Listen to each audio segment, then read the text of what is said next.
ગઈકાલે રામોલ પોલીસ સ્ટેશનના વિસ્તારની અંદર આરટીઓ રોડ ઉપર મહાદેવ ઇમ્પિરિયલનો જે રોડ છે એ જગ્યા ઉપર લગભગ 15 થી 20 જણા જેવા આ અસામાજિક તત્વો પોતાના ટુ વ્હીલરમાં લઈને આવેલા અને ત્યાં એમને આ ઘટનાને અંજામ આપેલો.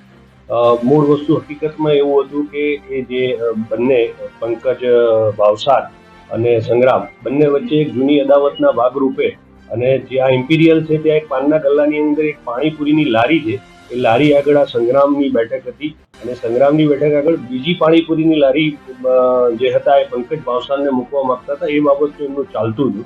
એ દરમિયાન એમને માહિતી મળી હતી કે ભાઈ સંગ્રામ હમણાં તાજેતરમાં જેલમાંથી છૂટ્યો છે એટલે એના ઉપર હુમલો કરવાની એમની ફિરાક હતી. એટલે બપોરે પણ એ જલપરી સોસાયટીમાં ગયેલા પણ સંગ્રામ મળેલો નહીં.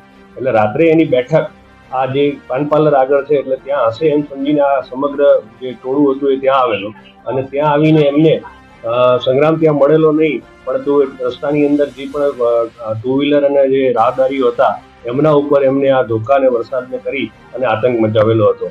એ બાબતે તાત્કાલિક અમારા પીઆઈ વિધિન 10 મિનિટ્સમાં ત્યાં પહોંચી ગયેલા હતા, કારણ કે અમે સીસીટીવી સર્વેલન્સના એક પ્રોજેક્ટ હેઠળ જોવા ત્યાં નીકળ્યા હતા અને મીનવાઇલ સમાચાર મળતા તાત્કાલિક પોલીસ પીઆઈ પોતે ખુદ ઘટના સ્થળ ઉપર પહોંચી ગયા હતા અને સમગ્ર અમદાવાદની પોલીસ ટીમ પણ ત્યાં પહોંચી ગઈ હતી. અને ત્યારબાદ અમે જે ક્રેટા ગાડીની અંદર જે રાહદારી જતા હતા જેમના ઉપર હુમલો થયો હતો એમની કાયદેસરની અમે ફરિયાદ લીધી અને એમની રાયોટિંગ અને જૂના આઈપીસીની 307 મુજબની ફરિયાદ લઈ અને કાયદેસરનો ગુનો પણ દાખલ કરેલો છે. અને ગુનો દાખલ કરીને અત્યાર સુધીમાં ટોટલ 13 આરોપી અને એક